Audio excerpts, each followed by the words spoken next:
The only loss that Isaiah King Jr. and the Cleveland Browns have this entire season is to a divisional rival in the Pittsburgh Steelers. And this week we take on the Baltimore Ravens, who are undefeated. They've literally never lost. So we'll see if we can get a W against them, giving them their first loss of the year. It's going to be a tough one. And as you guys know, after Isaiah's miraculous season last year, he's now up to a 94 overall. He's a team captain, and we've got a couple of points, or actually only 1 point, we can really upgrade here. So elusive back, receiving back, or power back. I feel like for elusive, we're in a really good spot. Receiving's pretty solid. Power back is where we have to go this week. So Isaiah is now a 95 overall, 84 overall for the power back side, and he gets +1 to awareness, break tackle, carrying, and trucking. Now, we did skip 2 weeks, and here's where we're basically at from an injury standpoint. Myles Garrett still has 2 more weeks to go, and the good news is we play next week, and then we have a bye week after that, so we should have him back soon. Baker Mayfield, though, is still going to be on for 4 weeks, so he'll be back a little bit after the bye week. And Jernard Avery, who was playing left outside linebacker, really only in substitution packages, he's going to be on for still a long time now. When you think about the Baltimore Ravens, you think about their defense, and even though their defense is incredible, they're getting a little older in some areas, that offense is still really good. Lamar Jackson is the guy we got to watch out for. I don't know if Joe Flacco's going to be playing today, but if Lamar Jackson's back there, our defense has something to worry about for sure. But that offense is slowly but surely getting to be a little bit better. Our defense is stepping it up. Our offense is electric. If we had Baker, I'd feel better.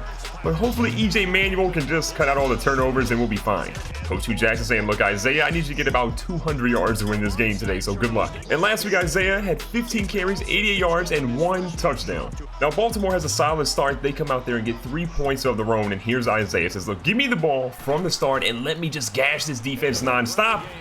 And, okay, that's solid. Not exactly gashing, but he gets 5 yards in his first carry. A crazy stat, though, recently came out that Isaiah has scored a touchdown in every single game that he's played so far this season. So he's trying to keep that tradition up here against a tough Baltimore Ravens defense. And, okay, so far, so good. The young fella runs into his own man, but he picks up a huge gain of about 12 yards.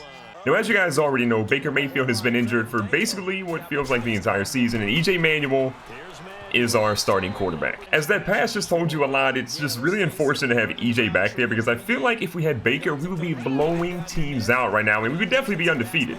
Now Baker's going to throw one, EJ's going to throw one, Isaiah's going to reach behind him and catch that one, and he does pick up 7. But you have to imagine if EJ had just thrown it on target, that would have been easily a first down. And we quickly throws one to David Njoku, and EJ completes a pass not to a running back. Let's go, Mr. Manuel. And seriously, if we can just find a way to have EJ be somewhat serviceable, to be a solid game manager, this team should be okay until Baker comes back, because Isaiah hasn't put in the hurting on defenses. And honestly, that run may not have been the best example of that, but the Ravens have a really good defensive front, and we're going to have, you know, a little bit of a problem against them today. But look at Isaiah. He says, huh? Who? What defense? Eric Weddle hits him hard, but that was a nice way to keep positive yards. We're in field goal territory now. It's not an automatic field goal, but it's definitely field goal territory for this team. So 3rd down and 6, definitely need a first down here. EJ's got Isaiah. He's going to find him, and it's batted away at the last second. Unfortunately, it's going to be field goal time for the Browns. Now, a little good news there is we actually get the field goal to drop. It wasn't actually missed. It barely snaked it in, but it did go in. So Isaiah out here on punt return duty. Looks to do something. Oh, the nice juke move. Goes for a spin. He gets wrapped up, and he's brought down to the 24. Our offense actually looked pretty good in the last drive. Isaiah kind of stalled out on the running side a little bit later on in it, but outside of that, he was good. Got 2nd and 9 again. EJ back there. Isaiah standing in pass protect. This ball's thrown to David Njoku, who dives, catches it, but I think he's short of a marker after that roll, and he is. Big opportunity here. 3rd down and 1. We're supposed to run to the left. EJ Manuel says, nah, we're running it to the right. Will that be good? Will that be bad? One way to find out, and Isaiah is actually going to skirt his way through for 3 yards, only needed 1. EJ Manuel here in shotgun. Isaiah says, okay, we're going to let you go to work, EJ. He throws across the middle to Josh Gordon this time, his first catch of the game. Nice little pass there by EJ. We're going to take the reins off of him a little bit, let him go to work here on 2nd and short. Manuel again, all the time in the world. He's going to try to run. He's scrambling around. EJ, just slide, bro. Just slide. EJ fumbles. They hit this man so hard his mama felt it, and that's going to be a big fumble. Baltimore recovers. The good news is that Baltimore can't do anything with it on offense. They're forced to punt it, and we've got the ball back here on 1st down. Now, 1 safety's up in the box. Isaiah's going to try to get to the 2nd level. He does. He's going to try to run over Eric Weddle, and he destroys him on that 16-yard carry. That's a tone setter for this drive, showing Baltimore, look, I don't care how many people you put in the box, bring your safety up if you need to.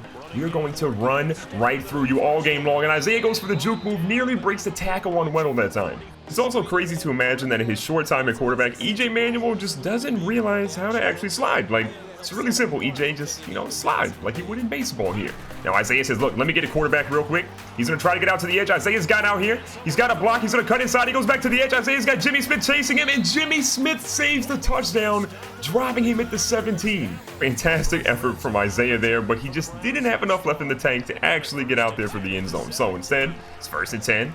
EJ Manuel back here to throw. He's actually going to throw at Jarvis Landry with a great block on the last play. A big reception there down at the 5. Cleveland has taken a couple minutes off of the clock so far in this drive. We got 1st and goal on the 5. 4 minutes left here in the first half. Isaiah tries to run, and he has nowhere to go. Not the best blocking on the play. Baltimore definitely looks to be anticipating a run. So on 2nd and goal, Isaiah says, we'll give you what you're looking for, but you can't catch it this time. Isaiah says, I got enough breathing room. I'm going to dance into the end zone, and his streak of a touchdown every game is going to continue there again. Look at it. Isaiah sees the hole, says, I'm going to go to the left instead, and blows right by the defense. First half has been going pretty solid. Our defense has played fantastic. I mean, Baltimore, again, is an undefeated team coming into this game, but Cleveland got something to say about it. This ball's going to go deep. It's going to be caught by Jarvis Landry and dislodged right before the 2-minute warning. EJ goes under center here on 2nd and 10. Isaiah's going to break out a receiver. Isaiah's going to go deep. This is lodged up. Isaiah didn't even want that one, but what a play by the linebacker. And honestly, if EJ had just let Isaiah run for about 10 more yards, that might have actually been a touchdown, but instead he decided to force it, and you saw what happened. Now EJ's running. He's trying to scramble a little bit. Isaiah says, let me get out there and block for you. But EJ said he's going to take that one down. So because we couldn't get a first down, Baltimore ended up getting the ball back there, and it's tied up 10-10 here with a minute left here in the first half. EJ Manuel, with Isaiah wide open, forgets how to throw the football when he takes a bad sack. About 30 seconds left here, 2nd and 18. Isaiah moves around. This ball's going to be thrown instead to Jarvis Landry, and he's brought down at the 22. 3rd and 8, we have struggled on 3rd down conversions, and we're just going to try to get the clock moving a little bit here. So EJ Manuel has Isaiah, finds him, but it's strangely thrown late, and Baltimore's going to call a timeout to get the ball back with about 20 left. Now, Baltimore got the ball back because we couldn't get that first down. They ended up scoring, and they tied it up at 10-10. Now, the good news is we get the ball here at the start of the half, and we have an opportunity to set the tone again. All we need is EJ just to not do too much, just to play like he needs to play, and we could be okay.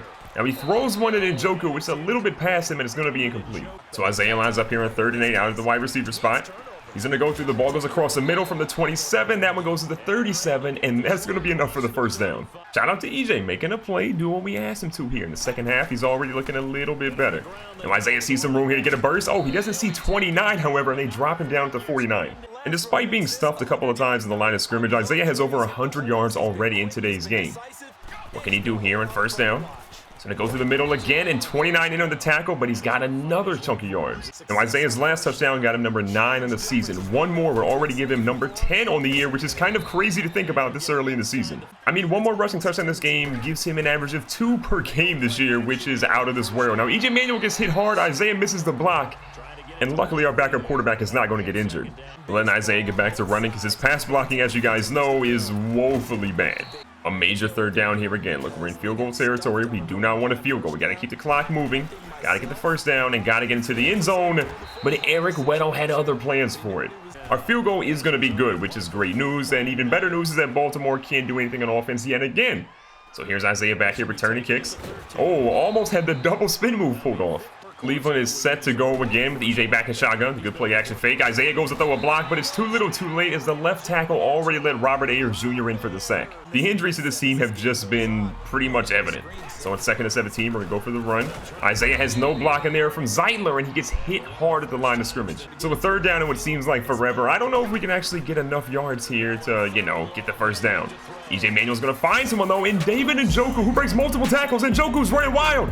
Can anyone stop David Njoku, who's zigzagging for no reason? Jimmy Smith's trying to catch up to him. Njoku is going to get caught by Jimmy Smith from the 9, just like Isaiah did. But we're inside the red zone. What a play.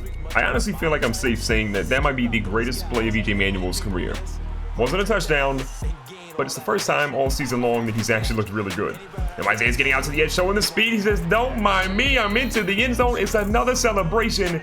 10 rushing touchdowns on the year for Isaiah. But don't sleep on Baltimore. They just made it interesting. They got their touchdown they've been looking for what seems like a lot of drives in a row, and we're only up 3 points now. But Isaiah says, I'm going to get out here. I'm going to put some yards on for this team, and he gets 11 on that carry. And I don't think it takes a genius to imagine that Coach Hugh Jackson is looking at his play sheet. He's circling number 27 and saying, just give that man the ball. So Isaiah says, look, I'm going to run through everybody in my way as he destroys Tony Jefferson. Second is short, about 5.5 minutes left here. In the end of the game, Isaiah bursts through the line again, jukes out. Oh, jukes 2 people. A third is finally going to bring him down, but what a run to get inside the 40. If you see Isaiah coming at you in the open field, is that the scariest thing you could possibly see as a defender? The answer to that is absolutely. Isaiah again runs through another defender, finally wrapped up at the 30. Second and 3, Cleveland definitely wasting some clock here.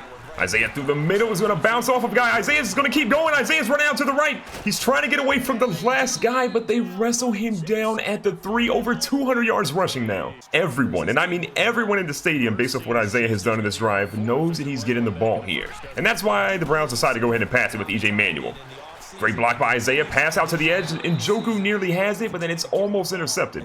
Second and goal here, EJ's gonna go to the play action. Blitz is coming heavy, EJ can almost get rid of it. He's got time, he throws it, and that one is nearly caught. The craziest thing is that the Browns have refused to give the ball to Isaiah on the goal line. I mean, he got the team down here.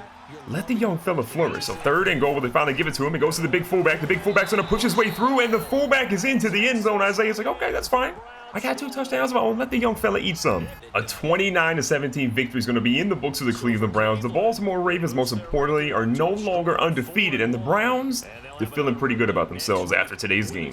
Recap of the stats: Lamar Jackson, 22 of 36, 250 passing yards, 2 touchdowns, but 2 interceptions definitely cost his team a chance to come back in the game. EJ Manuel, we try to limit how many times he threw the ball today, 9 of 17, 154 yards. Most of those came off to a crazy run from David Njoku, but no touchdowns, no interceptions. We're fine with that from him. On the ground, Isaiah King Jr. continued to dominate. 25 attempts, 214 yards, 2 touchdowns.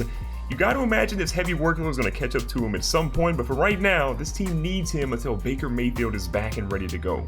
And in the air, Michael Crabtree had one heck of a game. 8 catches, 118 yards, and 1 touchdown. So if you had him on your fantasy team, you were pretty happy. And for the Browns, the big guy was David Njoku. 3 catches, 100 yards, no touchdowns, but he kept his team in the ballgame. An undefeated team is no more because of Isaiah King's performance today with the Cleveland Browns. EJ got the job done, but this team desperately and absolutely quickly needs Baker Mayfield back at quarterback.